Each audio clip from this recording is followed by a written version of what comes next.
আরজি করের ঘটনায় চিকিৎসকদের আন্দোলন নিয়ে মুখ খুলতে নারাজ মেয়র তথা মন্ত্রী ফিরহাদ হাকিম।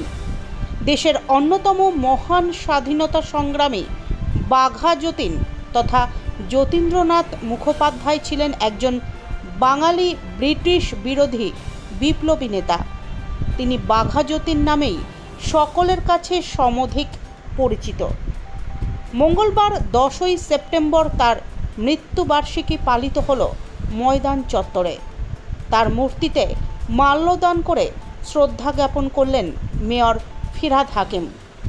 অনুষ্ঠান শেষ করে আরজি করের ঘটনায় চিকিৎসকদের আন্দোলনে অনড় অবস্থান নিয়ে প্রশ্ন করা হলে মেয়র তথা মন্ত্রী ফিরহাদ হাকিম সেই প্রশ্ন এড়িয়ে যান। তিনি বলেন এই বিষয়ে তিনি কিছুই বলবেন না, তবে এদিন বীর বিপ্লবী তথা স্বাধীনতা সংগ্রামী বাঘা যতীনের দেশের জন্য বলিদানের প্রতি শ্রদ্ধা জ্ঞাপন করেন। তিনি বলেন বাঘা যতীনের মতো বীর বিপ্লবী না থাকলে হয়তো আজ আমরা পরাধীনই থাকতাম। তাদের অবদান ও প্রেরণা আমাদের সমৃদ্ধ করে, তাই আজকে আমরা স্বাধীন রাষ্ট্রের স্বাধীন নাগরিক বলে জানান মেয়র ফিরহাদ হাকিম।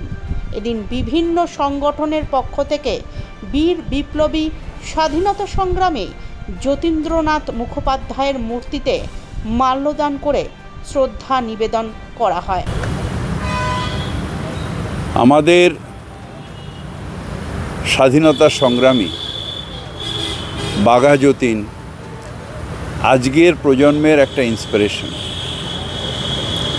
তার আত্মবলিদান, দেশকে স্বাধীন করার জন্যে তার দৃঢ় সংকল্প, এইটা আজকের দিনেও আমাদের মানুষকে, আমাদের নবপ্রজন্মকে উৎসাহ দেয়।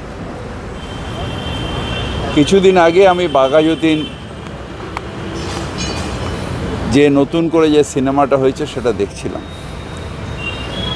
একটা মানুষের ভেতরে মাতৃভূমির জন্যে যে ভালোবাসা, যে সংকল্প, সেইগুলো ছিল বলেই আজকে আমরা স্বাধীন ভারতে দাঁড়াতে পেরেছি। যদি বাঘা যতীন না থাকতেন বা এরকম স্বাধীনতা সংগ্রামীরা না থাকতেন, আজকে হয়তো এখনও আমরা পরাধীনতার গ্লানিতেই ভুগতাম। অন্য প্রশ্ন বসে রয়েছেন, বসতে যাচ্ছেন এবং তারা স্বাস্থ্য শিক্ষা অধিকর্তা, স্বাস্থ্য অধিকর্তা, এগুলো আমি স্বাস্থ্যমন্ত্রী নিয়ে আমি এগুলো নিয়ে কোনো ফিরবেন না, কাজে ফিরবেন না বলছেন। এটা আমি এখন কোনো কথা বলবো না, এটা স্বাস্থ্য। একটা প্রশ্ন, টানা থানার আইএস একটা চিঠি লিখে পোস্টমর্টম করার জন্য বলেছিল আরজি করকে, 4টের আগে পোস্টমর্টম করতে হবে। এটা নিয়ে আমি কিছু বলতে পারবো না, কারণ এগুলো জানি না। চিকিৎসা পরিষেবা কি ব্যাহত হচ্ছে? কোনো কি এটা নিয়ে আমি কিছু